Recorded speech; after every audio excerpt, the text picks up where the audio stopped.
Hello, everybody. Welcome to another episode of Tables, Ladders, and Chairs podcast. I am your host, Eric, joined as always by my co host, T. T, how are you tonight? Doing all right. Me too. It's Thursday. It's going to be the end of the week. I'm excited about that, even though I had a short week at work. Sorry to everybody, we weren't able to join you last week. I was watching football. No other excuse. I was watching football. But tonight I will as well, but not until after the show. Um, yeah, I have a little bit of a football problem. That's not like that. But I also enjoy me some good wrestling, which is what we are going to talk about tonight. And what a week! I mean, you know, I felt like last week not a whole lot was going on, and so when we didn't have the show, I didn't feel like we were missing a whole ton. But man, they made up for it this week. Yeah. Between starting because our weeks go Friday to Thursday, since we do Thursday nights.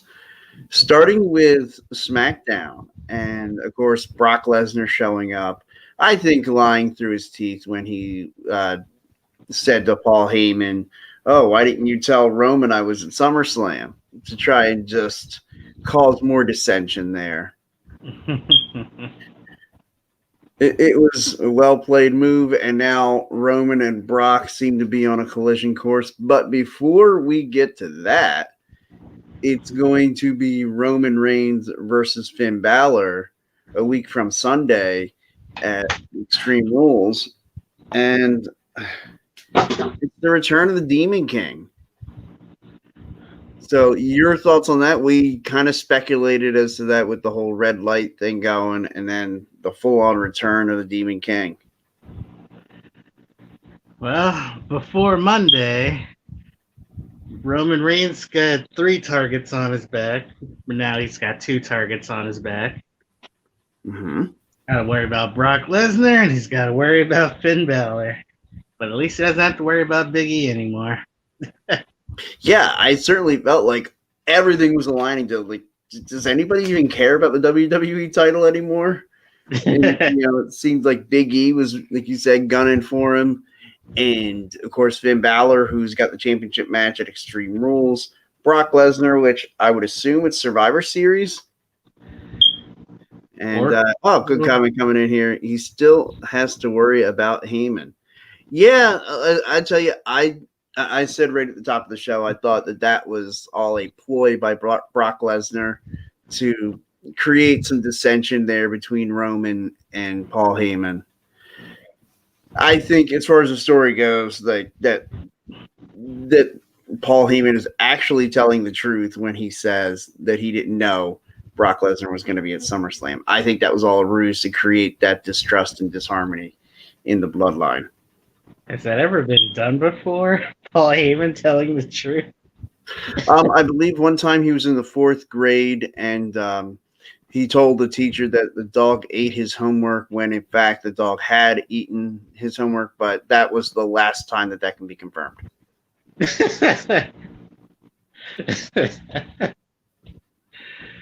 I know, but what John chiming in with Paul Lee never tells the truth.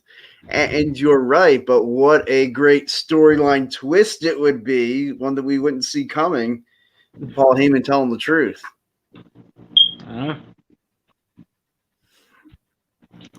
But before we get into I feel like we're doing what a lot of fans are doing, and what maybe even Roman Reigns is doing. We're getting to Brock Lesnar before his date a week from Sunday with the Demon King, who, by the way, the Demon King's never lost.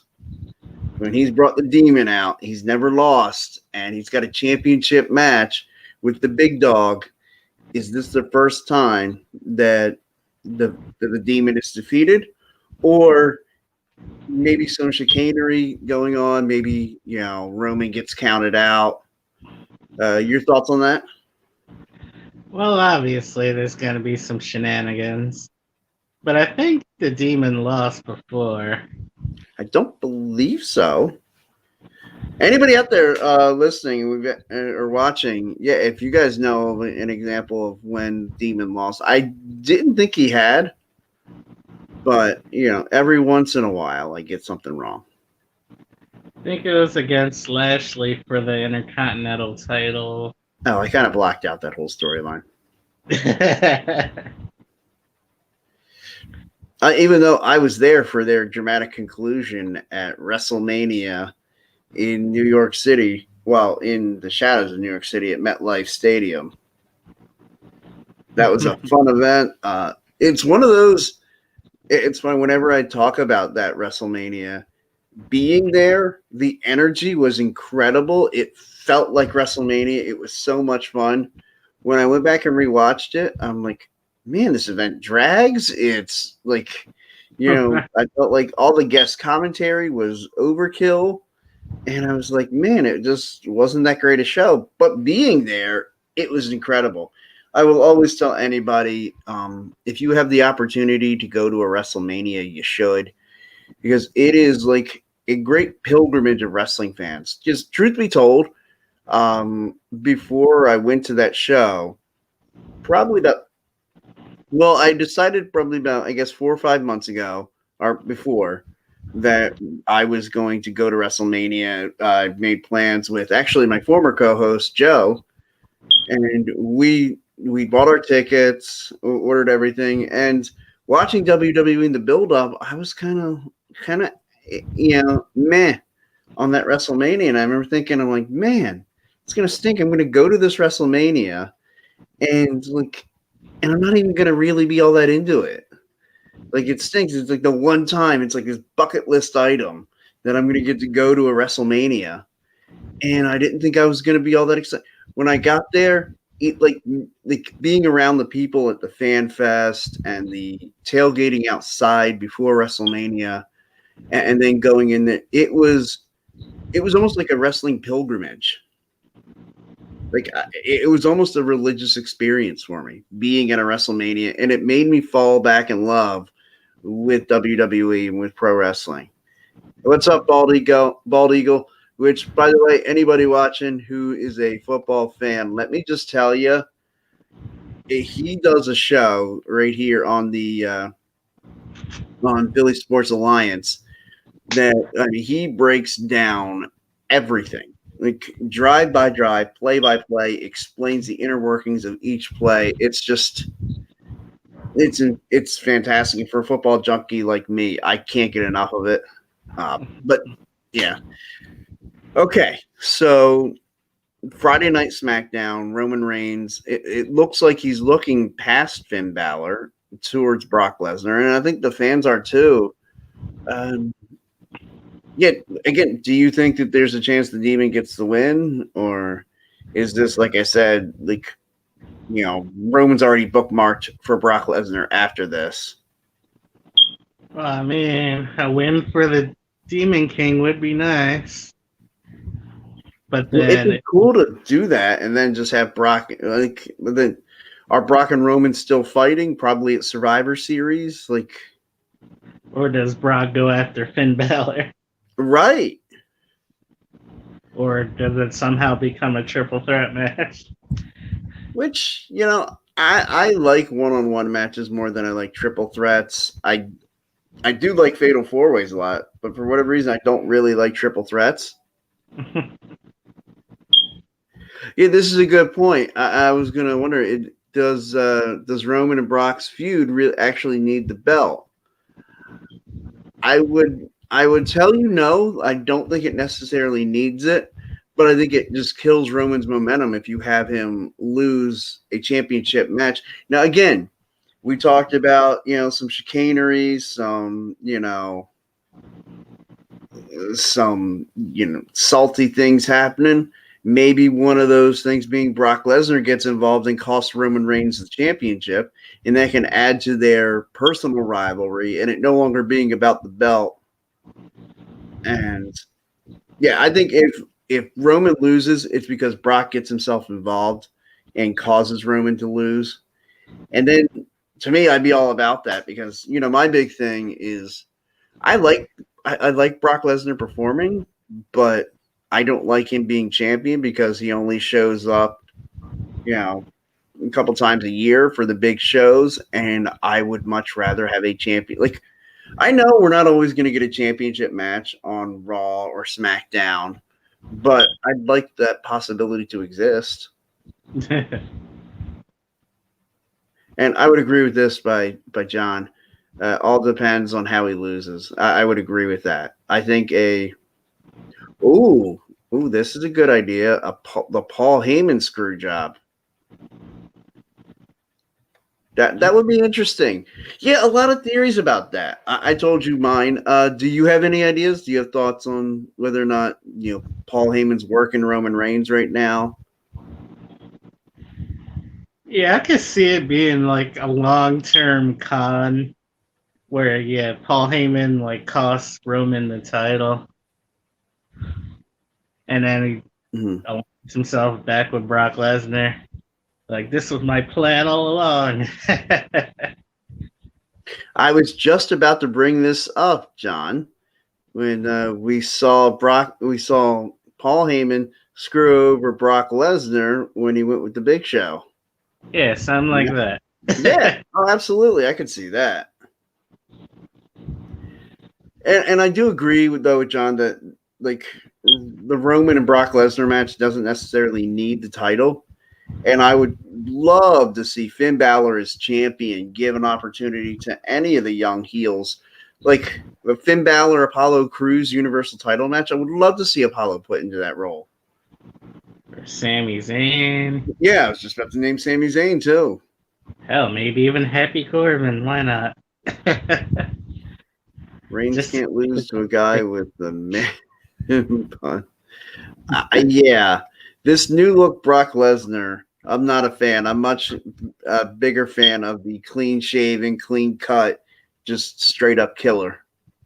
Of course, I love the original Brock Lesnar, like the original gear that he had back in like 2003, where he had the tights and, I mean, wearing the baggy shorts a la his UFC career. I get why they do that, but. Oh yeah, no, John. There's that. Like as much crap as I have talked about Brock Lesnar. Let me just say, if Brock ever showed up, that crap talking would stop, and it would be a pleasure to meet you, Mr. Lesnar. Please don't eat my face. Yeah, no doubt about that. All of a sudden, my words would be soft and sweet because I might have to eat them. But so, okay, we know right now Roman Reigns, Finn Balor at Extreme Rules. We'll give our official picks next week. But if I put you on the spot right now, what are your thoughts on that? I don't even know the card other than that match, really. I know. Well, I don't think they know the card really other than that match. But for that one match, again, it'd be nice to see Finn Balor win somehow. Yeah, I agree with you. It would be. And yeah, I completely agree with you here, John. People, true. Yeah, no, I mean, look, he was an accomplished Olympic or collegiate wrestler before he won a national championship at the University of Minnesota. And now he lives in Saskatchewan, apparently. Thank you, Paul Heyman, for that information. If anybody in the Saskatchewan area, look up Brock Lesnar. Although if you do, just tell them I have always been really nice, and I have had nothing but nice and sweet things to say about Brock Lesnar. Please do not search your mentions on Twitter, Mr. Lesnar, as it relates to me. But okay, moving along from the Roman Reigns, Brock Lesnar, Finn Balor little, can we call it a love triangle? I feel like we should. I guess. Well, hey, that's a great segue. Let's talk about love of another kind. Indy Hartwell and Dexter Lumas married this past week on NXT. the wedding went off without really much of a hitch. I mean, so we choked out the priest. Who hasn't? Like, honestly, who hasn't? Right? Yeah, that's not a big deal. So we choked out a priest. They temporarily lost the rings. They were found, so no harm, no foul. The return of Austin Theory, I was very excited about that. They could have did it better, but sure, he's Yes, back. yeah, oh, absolutely. I kind of wondered if Austin Theory might end up because I expected, because it's a WWE wedding, for something to go terribly wrong, and for it to not happen. But instead, of course, not really, with a nod and a wink, Dexter, Lumas, Indy, Hartwell, they're married. Congratulations, two crazy kids proving love can still work. It's like the first WWE wedding where nothing bad happened. There actually one other example. Of course, the wedding, everything was fine. It was the reception afterwards that things got a little dicey. But Macho Man, Randy Savage, and Miss Elizabeth, of course, they were already married in real life.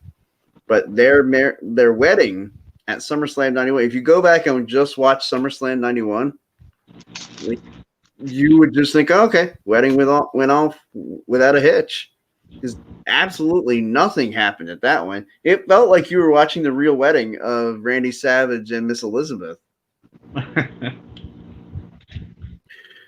But and then afterwards at the reception is where Undertaker and Jake Roberts, they have the snake in one of the gifts, and the snake pops out and scares Miss Elizabeth half to death, and an 11-year-old me.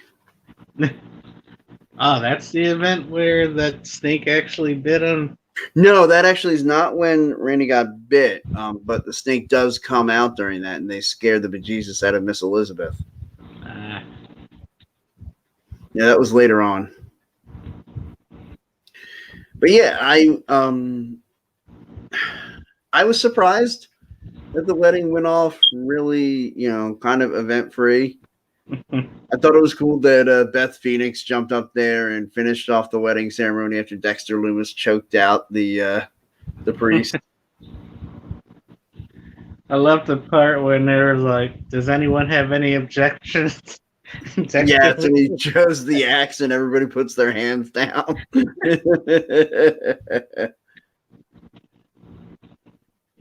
Yeah, that was fantastic. Really, the whole thing, it was funny, it was entertaining, and it really was kind of a swerve to everybody because the wedding went off fine. Again, minus the priest getting choked out.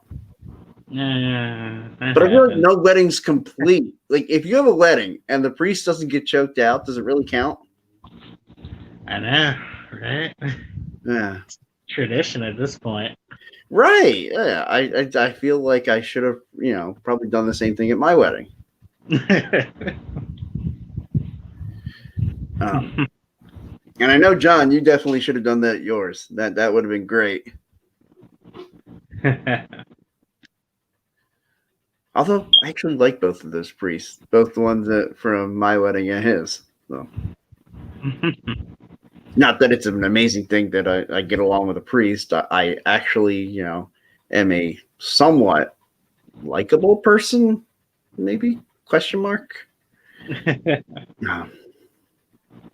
But okay. Also on NXT, not forgotten on this show, the union, a love of another kind, as Tommaso Ciampa and Goldie are reunited.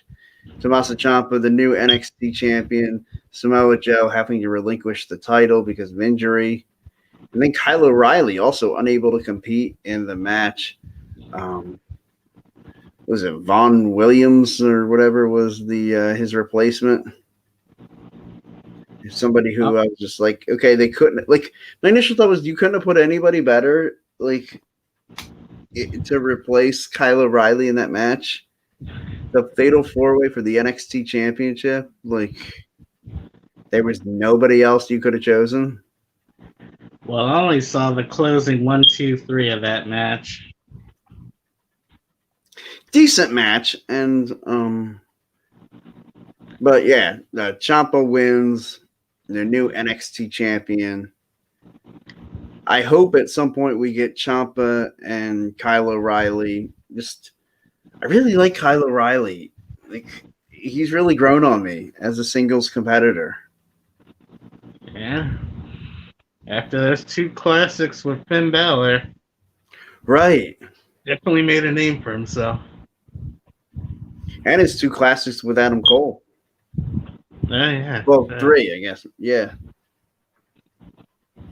Yeah, he had 3 classics with Adam Cole, 2 classics for the NXT Championship, one with Finn Balor, one with Karrion Kross. Yeah, I really I hope we get that Kyle O'Reilly and Tommaso Ciampa match somewhere down the line. Right now, NXT's got some good things coming in. You've got some new guys coming in, and I think that they can capitalize on that.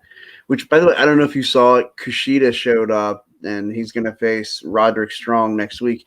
He's got a cool new shirt, an orange shirt that kind of looks like it's the same color as his, the vest that Marty McFly wore in Back to the Future.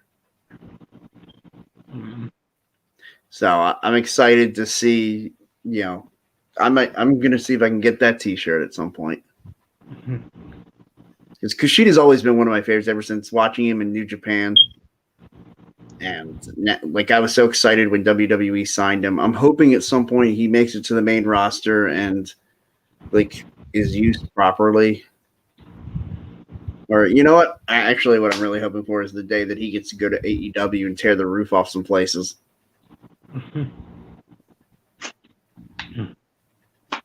Which that will bring me to the next segment of the show, everybody. We're a little over halfway through or so. So this is my segment where I plead to T to watch AEW. So, I know you watched the clip of CM Punk's debut. Did you see any of his match with Darby Allin? Nah. If I pointed Darby Allin out to you in a lineup, would you be able to pick him out? He's the guy with the half painted face, right? Do watch the show. Nah, I've seen his name thrown around. Yeah, he's good. I really enjoyed that CM Punk Darby Allin match. Really excited as far as the other matches we may potentially get. Lots of good talent over there on AEW. Daniel Bryan showing up now as Bryan Danielson on AEW. His real name. And Adam Cole, baby, over there on AEW now. So lots of possibilities. That's what excites me more about AEW than I think WWE right now. It's the possibilities, the storylines. I feel like there's just so many dream matches you can get from AEW's roster, whereas WWE, I'm not feeling it right now. Now that could all change. They could change some storylines, get some other people involved, and all of a sudden, what felt bland and stupid will become interesting and relevant again. I mean, come on, we got Big E as WWE Champion now, which I want to get to. So, I didn't hate the Big E announcement that he was going to be at Raw and him even showing up and talking about the possibility of cashing in. Now, what I didn't necessarily like was him kind of just basically saying, "I'm cashing in tonight," because it really gave the ending away of Monday Night Raw. Like, if you just see Big E backstage and Big E's talking to the members of the New Day and they're asking him about why is he there and is he there to cash in, and he kind of gives you just that sly chuckle or something, you know, like, I think that would have been a better approach and not have the whole, like, face to face to face with Lashley, Big E, and Randy Orton to start the show. I really just, yeah, if you just have Randy Orton and Lashley go out there tearing the house down, like I said, even if you tease Big E being in the building, like, it becomes, if you don't show him at all, like, man, talk about a surprise. But like, I think you said it right, where it was a ratings grab. Oh, absolutely. And sure, people tuned in to see that cash in. But to me, like, how cool would it have been if the next, like, if you don't announce it and it happens and the people who did see it are like, oh my God, you should have seen what happened on Raw.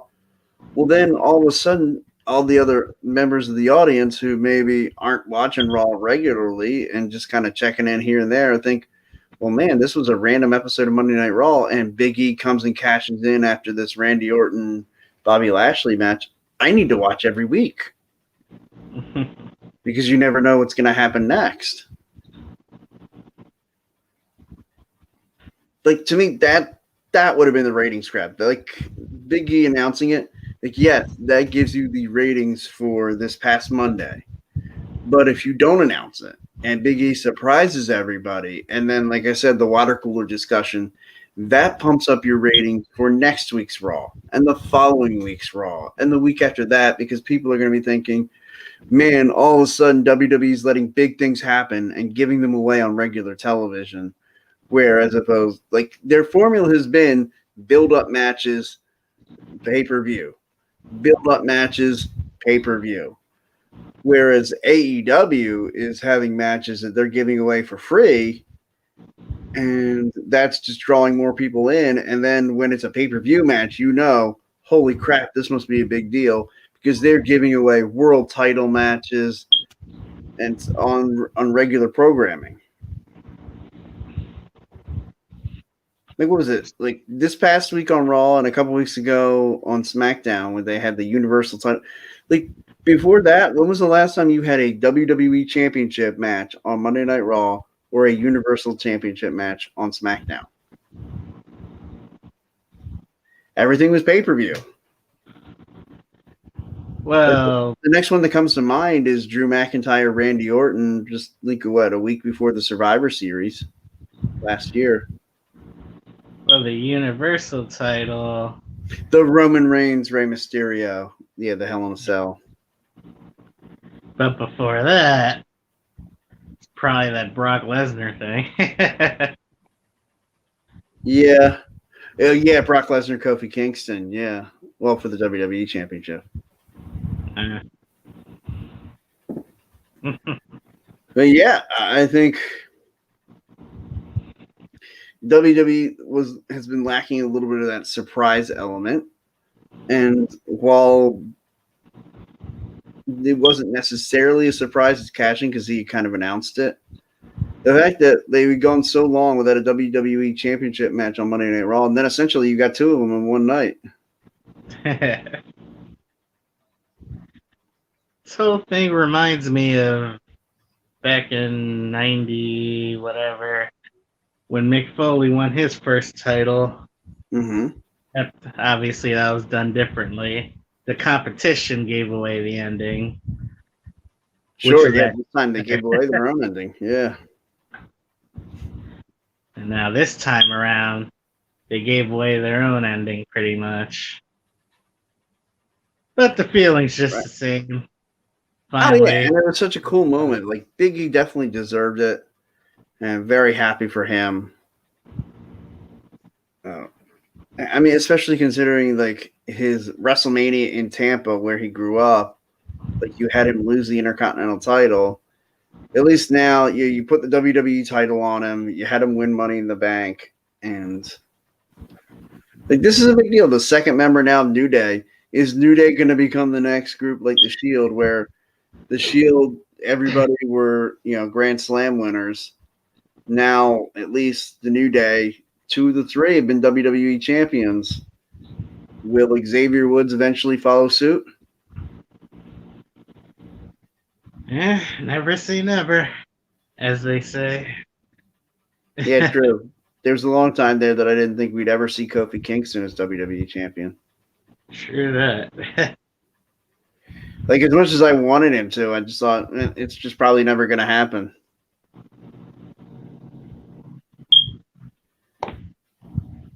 So, as we look now, I would assume the thought is that Big E's first title defense will be against Lashley at Extreme Rules.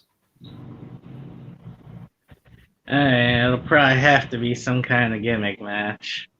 1, because it's Extreme Rules, and 2, I guess they still got to make Lashley look, strong and dominant. Yeah, but it's Big E's first title defense. You're not going to have him drop the title right back to Lashley, at least I don't think. Yeah, It'd be really kind of silly if they did.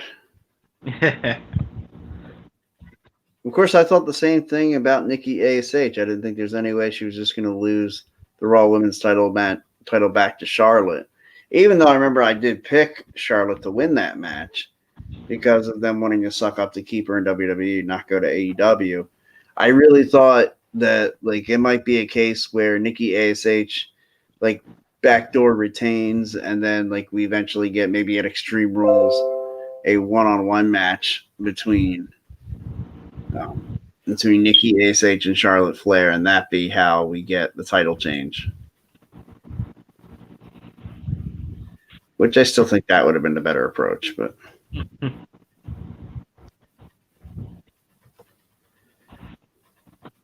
So yeah, so you think gimmick match, maybe an Extreme Rules match between Big E and Bobby Lashley? Extreme Rules match or table match, something simple. Yeah. That is how they got Sheamus his first WWE title. Yeah. Off of Cena or the table match. That way, Cena will still be, Super Cena, but can drop the title easily. Yeah. Well, I felt like, they had the great story with John Cena and Randy Orton, and now it was like, okay, what are we going to do? Well, the best idea was to have him lose the title in some kind of weird, he lost but didn't really lose. And so then it's he's got to work to try and get himself back in the title picture. And I like the whole him winning it at the Chamber match and then having to defend it right away against Batista.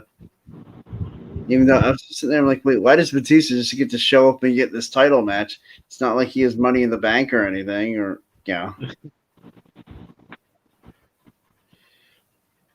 But that just set up to the Batista being entitled and getting, whatever he wanted. And then John Cena beats him at WrestleMania.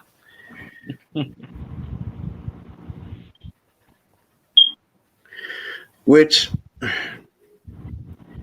it's funny because usually right about now, I start to get kind of an idea of what I think at least one of the main events might be at WrestleMania.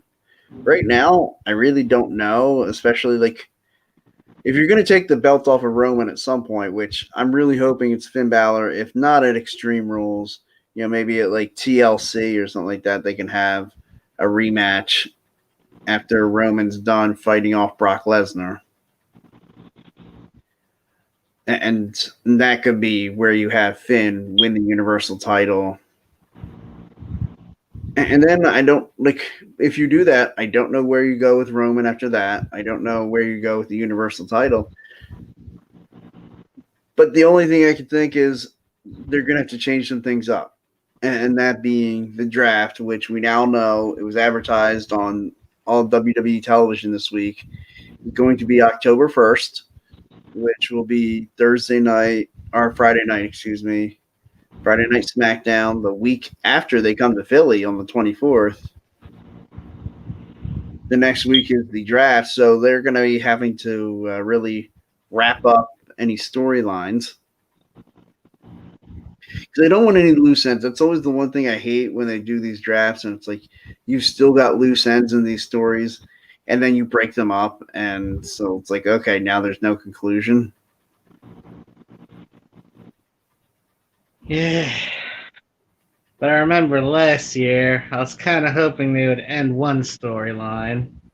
The Seth Rollins, Rey Mysterio, yeah. Oh my God. That And the story whole gets drafted to SmackDown, yeah. Once I saw one of them got drafted to SmackDown, I was like, yes. But then they moved the other. I'm like, no. I know.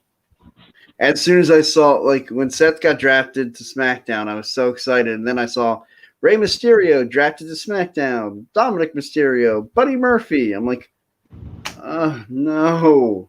You just took the whole story, and instead of killing it off and, like, letting it die, you just moved it to the other show. But I was happy then just a few weeks later they did finally kill off the story. God, that's like the longest story ever. Yeah. Yeah, it was. And I felt like they were going to do that with Seth and Kevin Owens for a while. Like, if Kevin Owens hadn't gotten hurt at WrestleMania 36, like, I felt like they were going to do the same thing with KO and Seth Rollins. I don't feel like they have a real direction with the visionary Seth Rollins. Like, these storylines, they keep having him lose, and it's like at some point, like, the bad guy has to win or he doesn't feel that relevant anymore. Like, I thought Seth should have beaten Edge at SummerSlam. Now, he did beat him on SmackDown this past week with the curb stomp. And that became uncomfortable, but we all know Edge really isn't hurt. He had to have gotten approved to be able to take that move. So I'm really not worried about Edge. That's just going to set up for a nice triumphant return, and I would assume beat Seth Rollins one more time, whether it be at Extreme Rules or whatever they're going to do in October. Yeah, that rubber match I'm fine with. Yes, and then after it's over, you let them go their separate ways. Yeah, let's not drag this out like Mysterio. Right. I mean, there's a number of guys you could see Edge working with next. Maybe, like, I would love to see him work with Happy Corbin. Like, I think that could be something to elevate Corbin to a main event status, which we've been kind of, like, I feel like anyway, they've been kind of looking for how are they going to move him up, for a while, because he's been stuck at mid-card level for about 4 years. You need to break him into the main event scene, and how nice would it be if you get a new Universal Champion in Finn Balor, and then one of his first challengers, Finn Balor, Happy Corbin for the Universal title. I still kind of feel like they have that unsettled business because of Corbin attacking Finn at the SummerSlam contract signing. Well, if that's the case, Balor still has an issue with Cena. I want that match at WrestleMania. That's the match I want. Finn Balor, John Cena at WrestleMania. Like, I'm hoping that, like, John Cena does his little comeback because he's already basically hinted at it that he's going to be coming back for WrestleMania. And I'm hoping that basically he shows up to, like, cheer, like, get cheers from the crowd, and Finn Balor calls him out to basically say, hey, challenge me for the Universal title. Go to WrestleMania, try to make history again, and I want Finn to deny Cena the record. Although I feel like if they do that, Cena's getting the record. Like, Cena will win at WrestleMania. And I don't know if they'll do, like, maybe have him disappear again for a while and, like, come back with the Universal title, like, within a few months later, maybe even, no title defense until SummerSlam, to which he would probably lose the belt at SummerSlam. And I don't want to say I'd be fine with that because I want to see my champion show up. but I feel like John Cena's gonna get the record. They have to give it to him at some point. Let's get it over with, and then we can move on with it. Because if he doesn't get it this next time, like, does he get another opportunity after that? Well, okay, I know obviously they could, but would it make any sense to give him another opportunity afterwards? Like, can you sell that to your audience?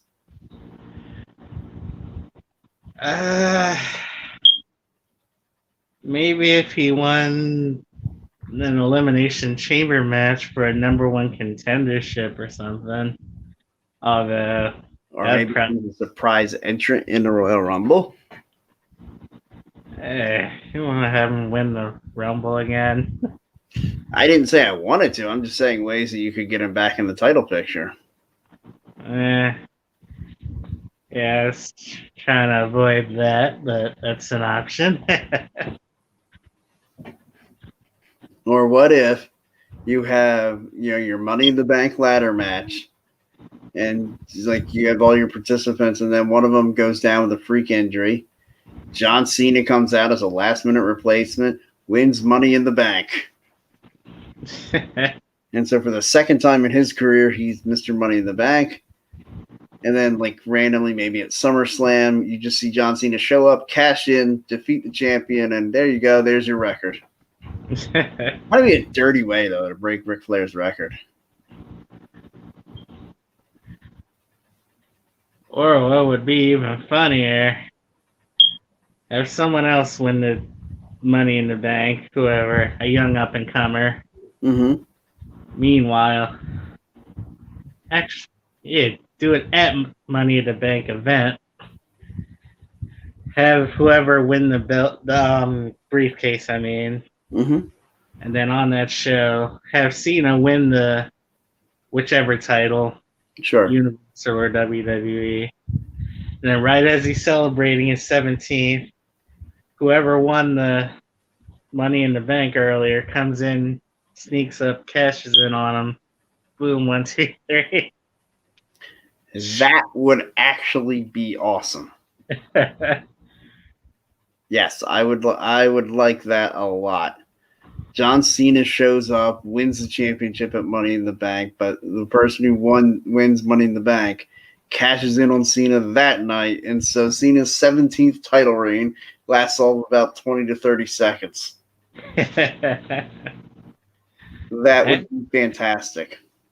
At least he beat the record. Yeah. I mean, he would have beaten the record 17 times, but your 17th time lasted about 17 seconds. That would be great. And plus, whoever beat Cena can say they beat Cena for a title. Yeah. I'm the one who beat the guy who's never won who's won more titles than anybody. Yeah, that would be pretty cool. And that, like you said, it'd be a young star, and so it's like a way to push a young star into that main event role. Like, it's okay to have John Cena lose when it's to somebody and for something that matters. Like, don't just bring him in to lose. Like, to me, Roman Reigns is already established. Like, Roman Reigns didn't really need to beat John Cena again. Like, we already had them have a match at No Mercy. To me, if you were going to do a John Cena, like, now it feels like we're never going to get the John Cena Roman Reigns match at WrestleMania that I wanted. Because, like, who cares about a third time Roman Reigns and John Cena? Yeah. And considering the second match was, like, basically a carbon copy of the first one. Like, John Cena hit a bunch of AAs, and all it took was one spear from Roman, and that was the end. Unless they could somehow make John Cena heel, there's no point in doing a third one. Right, I agree. Which, speaking of heels, have you been checking? I don't know if you have any way of watching Stars, but they have a new series out called Heels, and it's all about, like, this rinky-dink promotion in Florida that's run by this guy, and he's the main heel of the territory, and his brother's the babyface. Now he's the champion, the heel guy who runs the company, and so he was supposed to put over his brother as a babyface champion, but basically his brother's being a jerk and leaves and is ready to leave. I don't want to ruin the whole thing for everybody, but it's really interesting. The whole dynamic, because you get like the family aspect and like how the two brothers are really like they're feuding in the storyline, but really they're feuding in their real life. Yeah, I saw commercials for it. I gotta see if I can find it. Yeah, I highly recommend it. Very good show.